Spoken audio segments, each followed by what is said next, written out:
नमस्कार। आपका एक बार फिर से हार्दिक स्वागत एवं हार्दिक अभिनंदन है। आज हम लोग बात करेंगे हिंदी साहित्य के एक बहुत ही महत्वपूर्ण टॉपिक उत्तर छायावाद पे। इस टॉपिक पे बातचीत बहुत कम होती है, लेकिन परीक्षा की दृष्टि से बहुत ज़्यादा महत्वपूर्ण है, क्योंकि इस प्रवृत्ति के अंतर्गत बहुत महान कवियों का स्थान आता है, जैसे हरिवंश राय बच्चन, रामधारी सिंह दिनकर, सुभद्रा कुमारी चौहान, माखनलाल चतुर्वेदी, बालकृष्ण शर्मा नवीन और सियाराम शरण गुप्त इत्यादि कवि इसमें शामिल हैं। यहाँ इसको समझने के लिए उत्तर छायावाद शब्द का प्रयोग क्यों, छायावादोत्तर शब्द का भी प्रयोग किया जा सकता था, लेकिन विद्वानों के अनुसार छायावादोत्तर शब्द का यदि हम प्रयोग करते हैं तो छायावाद के बाद की जितनी भी प्रवृत्तियाँ रही, चाहे प्रगतिवाद, प्रयोगवाद, नई कविता, नवगीत इत्यादि सभी प्रवृत्तियाँ उसमें शामिल हो सकती है छायावादोत्तर शब्द में, क्योंकि छायावाद के बाद की जितनी भी प्रवृत्तियां हैं उसमें आ जाएंगी। इसलिए विद्वानों ने छायावादोत्तर शब्द का प्रयोग न करके इस काव्यधारा के लिए उत्तर छायावाद शब्द का प्रयोग किया है। तो इसको देखते हैं।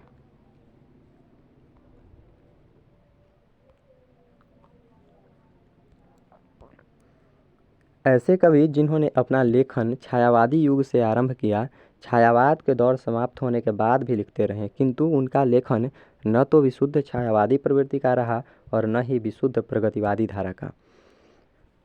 क्योंकि ये कवि जो थे छायावाद युग के आरंभ से तो लिख ही रहे थे, लिखना आरंभ किया था छायावाद युग से, लेकिन छायावाद के समाप्ति के बाद भी लिखते रहे और उनकी कविताएं न तो छायावादी प्रवृत्ति के अंतर्गत आती है और न ही प्रगतिवादी प्रवृत्ति के। उनका एक अलग रास्ता था और उसी रास्ते पे उन्होंने अपना कदम बढ़ाया। और उत्तर छायावादी प्रवृत्ति के जो कवि थे उनको आचार्य रामस्वरूप चतुर्वेदी ने, उत्तर छायावादी प्रवृत्ति के जो कवि थे उसको रामस्वरूप चतुर्वेदी ने अपने इतिहास में उत्तर छायावाद के अंतर्गत रखा। वहीं डॉक्टर बच्चन सिंह ने ऐसे कवियों को उत्तर स्वच्छंदतावाद युग के अंतर्गत रखा और डॉक्टर नगेंद्र ने ऐसे कवियों को राष्ट्रीय सांस्कृतिक काव्यधारा और प्रेम तथा मस्ती के काव्य के नाम से स्थान दिया है। अब हम लोग देखेंगे उत्तर छायावाद की प्रवृत्तियाँ। कौन कौन सी प्रवृत्तियाँ प्रमुख थी उत्तर छायावाद युग में। तो 1936 के बाद हिंदी कविता में नया स्वर आता है और वह स्वर छायावाद की लगभग समाप्ति की सूचना देता है, और उसके बाद शुरू होता है उत्तर छायावाद की प्रवृत्ति, उत्तर छायावादी काव्यधारा। तो उत्तर छायावाद की प्रवृत्ति में एक प्रवृत्ति है स्वाधीनता की चेतना, क्योंकि उस समय 1942 के आंदोलन होना बाकी था और देश में अंग्रेज़ों के प्रति एक भाव थी उसके विरोध करने की और उसके प्रति उसके बहिष्कार की। तो उस भाव को जगाने के लिए कवि ने अपना कलम चलाया। पंडित बालकृष्ण शर्मा नवीन ने लिखा कि विश्व भर की पोषक वीणा के सब तार मूक हो जाएं, कभी कुछ ऐसी तान सुना दो जिससे उथल पुथल मच जाए। वहीं सुभद्रा कुमारी चौहान ने लिखा कि दूर फिरंगी को करने की सबने मन में ठानी थी, चमक उठी सन 57 में वह तलवार पुरानी थी, बूंदे लेहर बोलों के मुँह हमने सुनी कहानी थी, खूब लड़ी मर्दानी वह तो झांसी वाली रानी थी। तो रामधारी सिंह दिनकर ने भी लिखा कि सुनूं क्या सिंधु मैं गर्जन तुम्हारा, स्वयं युग धर्म की हुंकार हूँ मैं।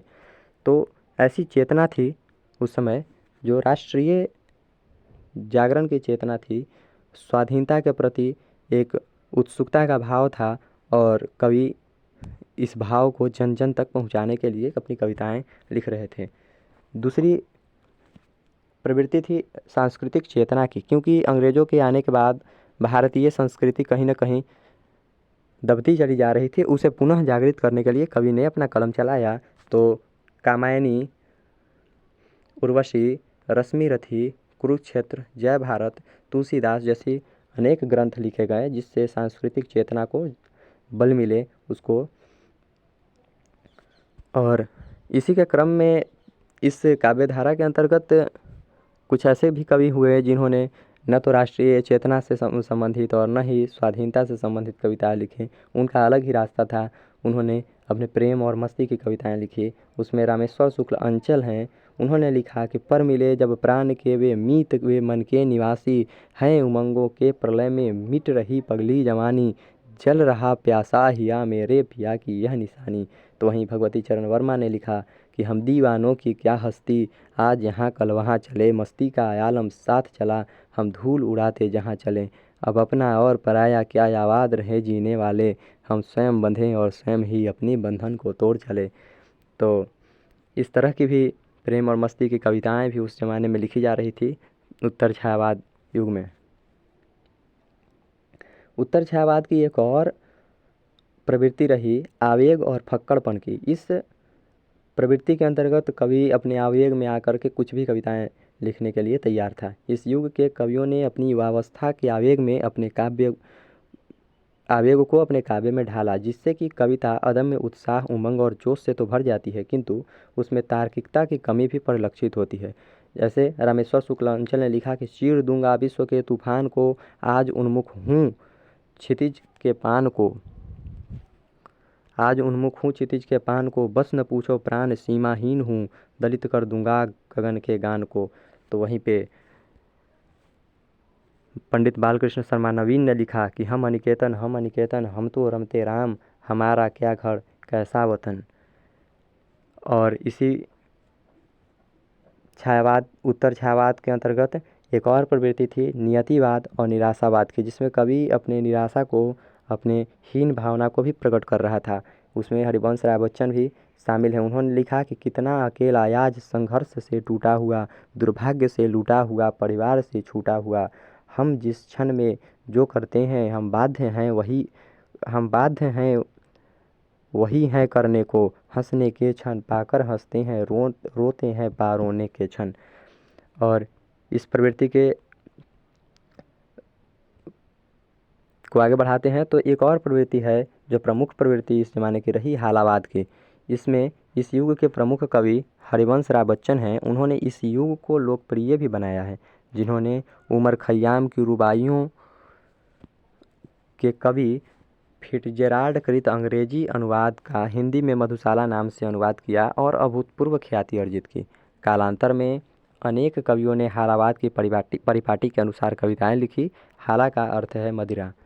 तो इसमें बच्चन ने लिखा है कि हाथों में आने के पहले नाज दिखाएगा प्याला, अधरों पर आने से पहले अदा दिखाएगी हाला, बैर बढ़ाते मंदिर मस्जिद मेल कराती मधुशाला। तो वहीं बालकृष्ण शर्मा नवीन ने लिखा कि हो जाने दो गर्क नशे में, मत पड़ने दो फर्क नशे में, ज्ञान ध्यान पूजा पोथी के पट जाने दो वर्क नशे में, ऐसी पिला के विश्व हो उठे एक बार तो मत वाला, साकी अब कैसा विलंब भर भर ला तन्मयता हाला। तो निराशावाद और नियतिवाद के बाद एक और प्रवृत्ति जो काफ़ी प्रचलित थी, वो प्रवृत्ति थी रहस्यात्मकता तथा आस्तिकतावाद से दूरी। इस प्रवृत्ति के अंतर्गत बच्चन ने लिखा है कि इस पार प्रिय मधु है तुम हो, उस पार न जाने क्या होगा, मनुज पराजय के स्मारक है मठ मंदिर गिरजाघर, प्रार्थना करमत करमत। तो इस तरह की बातें लिखी जा रही थी, जिसमें भगवान के प्रति, ईश्वर के प्रति निराशा विश्वास के भाव नहीं थे और आस्तिकतावाद के से दूरी बन रही थी, नास्तिकतावाद के समीप लोग जा रहे थे कवि। तो एक और प्रवृत्ति है प्रेम का लौकिक धरातल।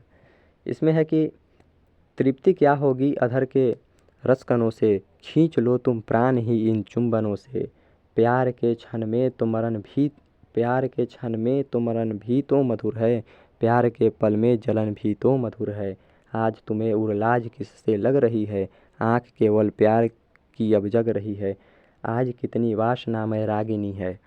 तो बच्चन ने लिखा है इन पंक्तियों को क्योंकि छायावाद में जो जिस प्रेम को लिया गया था वो प्रेम था अलौकिक प्रेम था।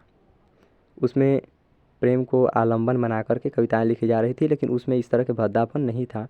लेकिन बाद में जो उत्तर छायावाद आया तो उसमें प्रेम को लौकिक धरातल दिया गया, उसमें मनुष्यता के प्रति और शारीरिक प्रेम के प्रति ज़्यादा आकर्षण दिखा। तो ये था हमारा छायावाद के प्रति उत्तर छायावाद की प्रवृत्तियाँ रही। और आगे के वीडियो में हम लोग बात करेंगे उत्तर छायावाद के अगले पड़ाव में। उत्तर छायावाद के कवि और उसके कविताओं के शिल्प और उनकी रचनाएं को लेंगे और देखेंगे। इस वीडियो में आपको जो जानकारी दी गई ये मेरा नोट्स है और इसी नोट्स को आपके बीच में शेयर किया। तो आपको कैसा लगा ये कमेंट करके ज़रूर बताएं और चैनल को सब्सक्राइब कर लें, बेल आइकन को भी प्रेस करना न भूलें। मिलते हैं अगले वीडियो में, तब तक के लिए बहुत बहुत धन्यवाद।